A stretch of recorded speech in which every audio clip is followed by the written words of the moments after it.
नमस्कार, आप देख रहे हैं सी न्यूज भारत और मैं हूं आपके साथ ज्योति अरोरा। वक्त हो गया है न्यूज बुलेटिन का, जिसमें हम जानेंगे कि किसके समक्ष शांति समिति की हुई बैठक, कहां चलाया गया साइबर जागरूकता अभियान और कहां होगा फलाहारी प्रसाद का वितरण। इन सभी खबरों को जानेंगे विस्तार से, तो आइए नजर डालते हैं इस वक्त की बड़ी खबरों पे।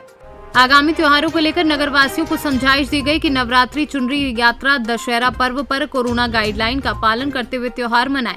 नायब तहसीलदार अनामिका आर्य ने बताया कि डीजे पर पूर्णतः रूप से प्रतिबंध रहेगा व गरबा संचालकों को बताया कि रात्रि 10 बजे तक ही गरबा कार्यक्रम चालू रहेगा। वहीं कार्यक्रम में मौजूद अमझेरा नगर के समस्त धर्म प्रेमी मौजूद रहे। आज शांति समिति की बैठक में नवरात्रि त्यौहार को लेकर क्या समझाइश दी गई यहाँ के नगरवासियों को?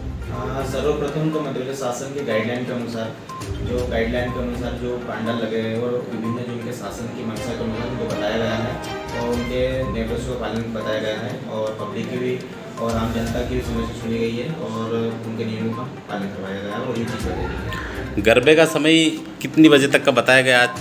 अभी हमारे पास ऐसे स्पष्ट निर्देश तो यहाँ पर 10 बजे का समय दिया है, तो अधिकतम 10 बजे का ही समय, और अगर ऐसे कोई गाइडलाइन आती है तो फिर अलग से ऊपर कराया जाए। डीजे को लेकर सर क्या विचार हैं आपके?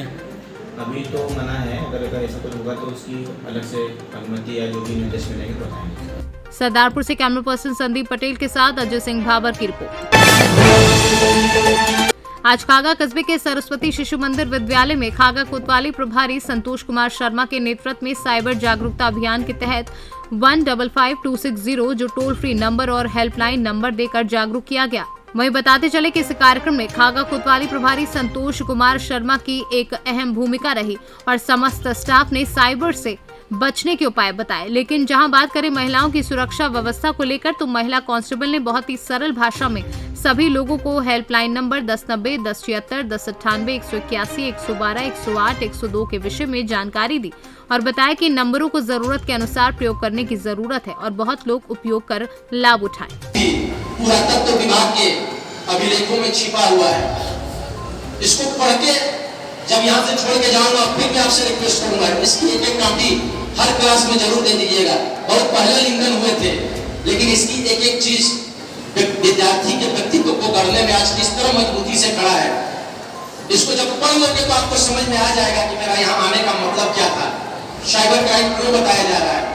जो किसान के बच्चे हैं, जो मेहनत करके जिनके पिताजी आमदनी करते हैं, एक बार में अगर 20,000 रुपया, 30,000 रुपया, 40,000 रुपया निकल जाता है, उसका तो आप महसूस नहीं कर सकते, सो नहीं पाते हैं, कितने दिन खा नहीं पाते हैं। ये सामान्य बातें नहीं है।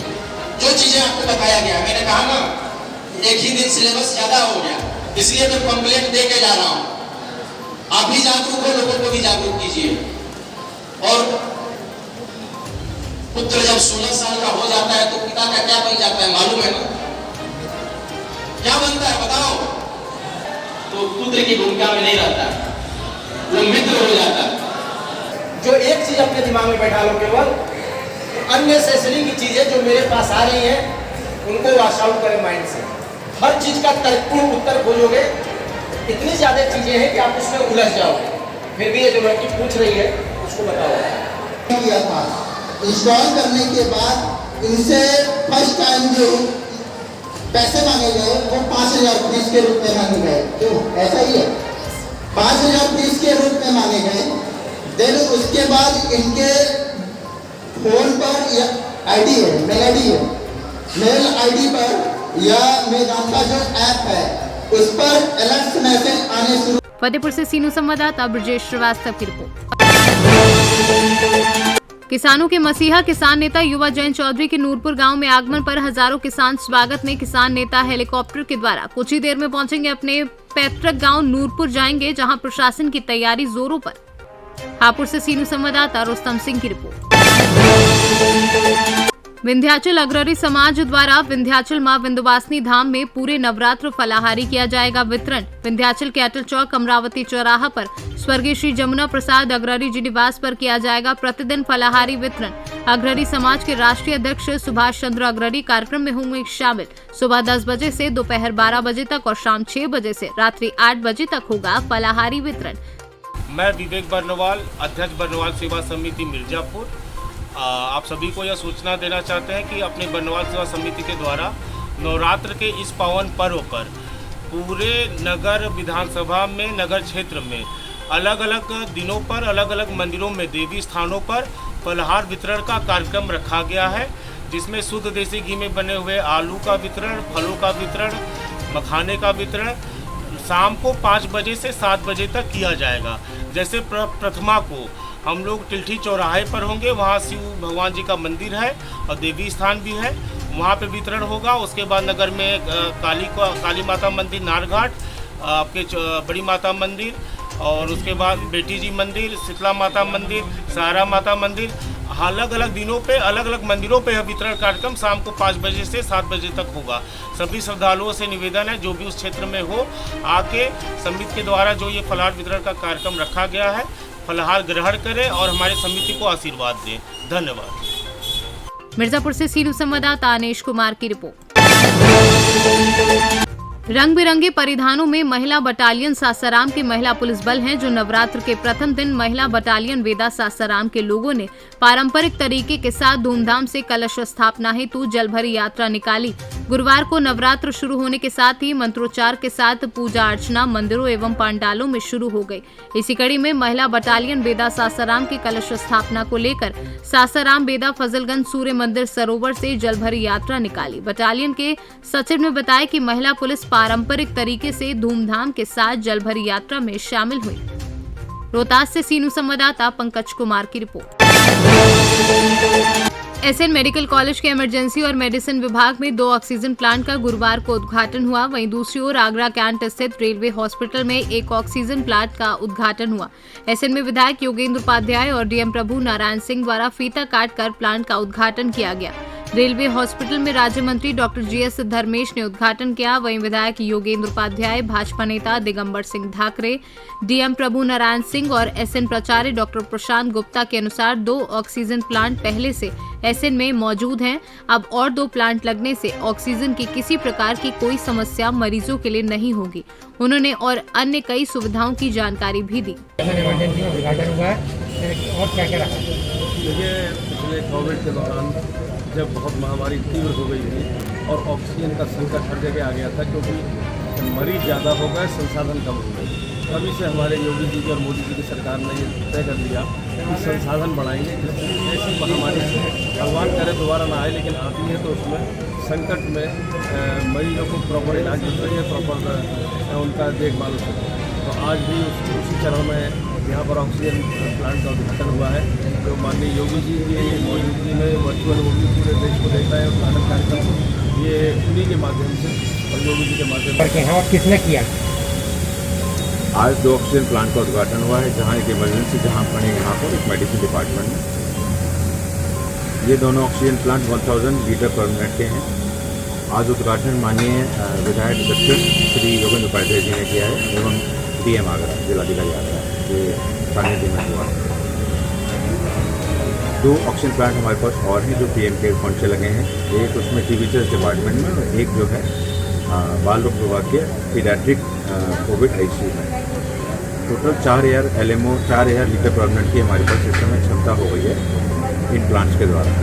आगरा से सीनू संवाददाता अनुज उपाध्याय की रिपोर्ट। बांदा जिले के कामासिन ब्लॉक अंतर्गत परसौली गांव में ग्राम प्रधान रेखा देवी व प्रधान प्रतिनिधि आत्माराम यादव द्वारा गांव में भव्य कुश्ती दंगल का आयोजन किया गया, जिसमें दूर दराज से आए दर्जनों पहलवानों ने अपने अपने दांव पेच आजमाए और अपनी कला का प्रदर्शन कर लोगों को मंत्रमुग्ध कर दिया। वहीं क्षेत्र से आए हजारों दर्शकों ने कुश्ती का आनंद लिया। इस दंगल में 1000 से लेकर 21000 तक विजेता पहलवानों को नकद पुरस्कार दिया गया। इस दंगल में महिला पहलवान पूरन यादव झिंझक व मथुरा पहलवान के बीच 11000 की कुश्ती दर्शकों के आकर्षण का केंद्र रही। वहीं दंगल में बांदा, फतेहपुर, झांसी सहित अन्य प्रांतों के पहलवान भी आए और दंगल का शुभारंभ प्रधानपति आत्माराम यादव ने फीता काटकर किया। तो यहाँ बहुत भीड़ इकट्ठा हुई। हम आनंद पांडे लाउसर के रूप में हम यहाँ जो है संचालक करने आए हैं और इस दंगल पर फतेहपुर, बांदा, चित्रकूट, हरियाणा ऐसे जिलों से पहलवान आए और सभी पहलवानों की कुश्तियाँ हुई। सभी महिला पहलवान भी यहाँ उपस्थित रही, जिसमें इटावा से और महानगर कानपुर से सभी लोगों की, महिला पहलवानों की और पुरुष पहलवानों की कुश्तियाँ हुई और सुचारू रूप से कुश्तियाँ हुई। कितने कितने इनाम दिया गया? इनाम यहाँ 1000 से लेकर के 11,000 21,000 तक का इनाम यहाँ घोषणा किया गया है प्रधान जी के जरिए। क्या महिला पहलवानों की कुश्ती हुई आपके? महिला पहलवानों की कुश्तियाँ हुई है सीधे 11,000 रुपये। आज हमारे गांव में दंगल था, अखाड़ा। ये पहले हमारे पूर्वज जो थे, पुराने लोग बहुत बढ़िया ठाट बाट से करते थे, लेकिन धीरे धीरे ये विलुप्त होने की स्थिति में आ गए थे। लेकिन इस बार गांव का आशीर्वाद, सबका सहयोग मिला, तो हमने इस बार दंगल को फिर से पुनः जीवित करने के लिए हमारे गांव का आशीर्वाद मिला और सभी क्षेत्रवासियों, जिला विजिला के पहलवानों का भी सहयोग मिला और आप पत्रकार महोदय साथियों का भी सहयोग रहा और अन्य सभी उपस्थित महानगण जो अतिथि आए थे, हर तरह के लोगों का हर गांव से गली से सहयोग मिला। आपके गांव में इसके पहले भी कभी दंगल हुआ था? दंगल पुराने में होते थे, लेकिन ऐसे दंगलों की स्थिति गड़बड़ हो गई थी, इस तरह नहीं हो रहे। छोटे छोटे बच्चे कहीं लुप्त हो गया था, विलुप्त होने की स्थिति में था। तो आपको कैसे हुआ कि हम यहाँ को दंगल करवाएं? क्या हमको ये हुआ कि ये हमारी पुरानी परंपरा है, ये पुरानी संस्कृति है। इससे जो है बच्चों का जो है मनोबल बढ़ेगा। ये कला है, ये कला का विलुप्त न हो पाए, इसलिए हमने इसको फिर से पुनः जीवित करने का काम किया। बांदा से सीनू संवाददाता रामकृपाल यादव की report. Bihar Darbhanga BEP SSA लेखपाल राजेंद्र प्रसाद ने पीएफएमएस के तहत 1 दिवसीय प्रशिक्षण जिले के लेखपाल को दिया। वहीं विजय चंद्र भगत, जगदीप कुमार, रघुनाथ दास, अनिल कुमार, सुमन सहित कई कर्मी मौजूद। आपका शुभ नाम? मेरा शुभ नाम राजेंद्र प्रसाद है। आप अकाउंटेंट हैं? लेखा पदाधिकारी हैं हम। आज किस तरह की बैठक की गई है? आज जो है पीएफएमएस से रिलेटेड जो है ना ट्रेनिंग दी जा रही है स्टेट लेवल से। आज जो भी फंड आएगी सर्व शिक्षा, समग्र शिक्षा का, उसको किस तरह से जो है ना नीचे डाउन करना है और किस तरह भुगतान करना है, उस संदर्भ में ट्रेनिंग दी जा रही है बीआरसी अकाउंटेंट को और केजीबी अकाउंटेंट को। ये कब तक ट्रेनिंग चलेगा? ये 2-3 बजे तक चलेगी। और मुख्य रूप से निर्देश? मुख्य रूप से निर्देश कि कैसे जो है ना पीएफ में रजिस्ट्रेशन करना है और कैसे जो है ना पेमेंट करना है, क्योंकि जो भी अब इलेक्ट्रॉनिक ई पेमेंट के माध्यम से जो है ना भुगतान करना है। अब चेक की व्यवस्था जो है ना अब सरकार हटा रही है, डायरेक्ट पेमेंट जो है ना वेंडर को। दरभंगा से सीनू संवाददाता राहुल कुमार सिंह की रिपोर्ट। आज श्रीमद् भागवत कथावाचक अमित कुमार पांडे वृंदावन के प्रख्यात आचार्य पंडितों द्वारा मधुर श्रवण रसपान कराते हुए राधे कृष्ण की लीलाओं को प्रदर्शित करते राजीव चैतन्य हरिद्वार, रुद्र सिंह राधा वृंदावन, अजय ब्रजवासी आज भी भगवान में विश्वास करने वाले धर्म को नहीं मानते। बताते चले कि रतनपुरा बुढ़वा बाबा की नगरी है, जहां आज भी झूठ बोलने से लोग डरते हैं, क्योंकि भगवान में विश्वास कायम है। आप जो ये श्रीमद् भागवत कथा में आप लोग श्रवण पान करा रहे हैं पब्लिकों को और अपना भगवान का लीला दिखा रहे हैं, कहाँ से आप लोग आए हैं? मैं हरिद्वार से आया हूँ। मैं ब्रह्मचारी राजीव चैतन्य जगतगुरु आश्रम शंकराचार्य जी का शिष्य हूँ और यह परंपरा हमें बचपन से सिखाया गया।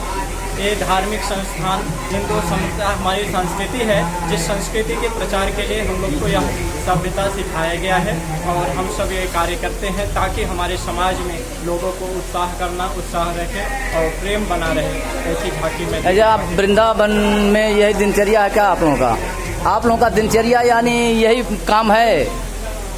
मेरे दिनचर्या यही है कि मैं एक ब्रह्मचारी हूँ और मैं ब्रह्मचारी के साथ साथ दिव्य झांकी शंकर पार्वती जी का जो भी प्रसंग होता है उस प्रसंग को मैं दिव्य भाव से कार्य को पूरा करता हूँ। अच्छा, आप लोग लीला के अनुसार, लीला के सापेक्ष आप लोग प्रदर्शित करते हैं, पब्लिक को कैसा लगता है? यहाँ के पब्लिक को कैसा लग रहा है? आप लोग अंदाजा तो लगाए होंगे ना। मेरे लीला के अनुसार पब्लिक तो बहुत खुश थे, बहुत आनंदित थे। हमें ऐसा अनुभव होता है कि मैंने जो कार्य किया उस कार्य से ये समाज, यहाँ के वासियों, मऊवासियों सब लोग बहुत खुश आनंदित होंगे आज इस लीला को देख। आप वृंदावन से आए विप्र मंडली के साथ, जो रतनपुरा श्रीमद् भागवत कथा का रसपान आपके आचार्य द्वारा, पंडित जी द्वारा बताया जा रहा है, शिक्षा दिए जा रहे हैं, इसके लिए चैनल में आपका स्वागत, धन्यवाद। धन्यवाद। हर हर महादेव, जय जय काशी विश्वनाथ, बम बम भोले। मऊ से सीनू संवाददाता राम प्रवेश भारती की रिपोर्ट। प्रयागराज जिले के करछना थाना क्षेत्र के ग्राम सभा पचदेवरा में होलिका दहन की जमीन पर अवैध कब्जे को लेकर दो पक्षों में विवाद की स्थिति को देखते हुए एसडीएम करछना और सीओ करछना पचदेवरा गांव पहुंचे, जहां पर राम सुचित भारतीय और देव नारायण भारतीय के बीच काफी दिनों से होलिका दहन की जमीन पर अवैध कब्जा करने को लेकर काफी दिनों से विवाद चला आ रहा है। कल पीस कमेटी की बैठक में सीओ करछना के समक्ष मंदिर के सामने पेशाब करने और होलिका दहन की जमीन पर अवैध कब्जे को लेकर बात सामने आई, जिसके बाद सीओ करछना राजेश कुमार यादव और एसडीएम करछना विनोद कुमार पांडे मौके की हकीकत देखने पहुंचे, जहां पर दोनों पक्षों ने अवैध कब्जा किया हुआ था, जिसके बाद दोनों लोगों को फटकार लगाते हुए अवैध कब्जा को तत्काल हटाने को कहा गया। जिसके बाद एसडीएम करछना और सीओ करछना बसही गांव में 2 दिन पहले चोरी की घटना को संज्ञान में लेते हुए बसही गांव पहुंचे, जिसकी जानकारी रामलीला कमेटी और ग्रामीणों से चोरी की घटना की जानकारी ली। प्रयागराज से सीनू संवाददाता मंगला प्रसाद पटेल की रिपोर्ट। इस न्यूज बुलेटिन में फिलहाल के लिए इतना ही। आप देखते रहिए सी न्यूज भारत।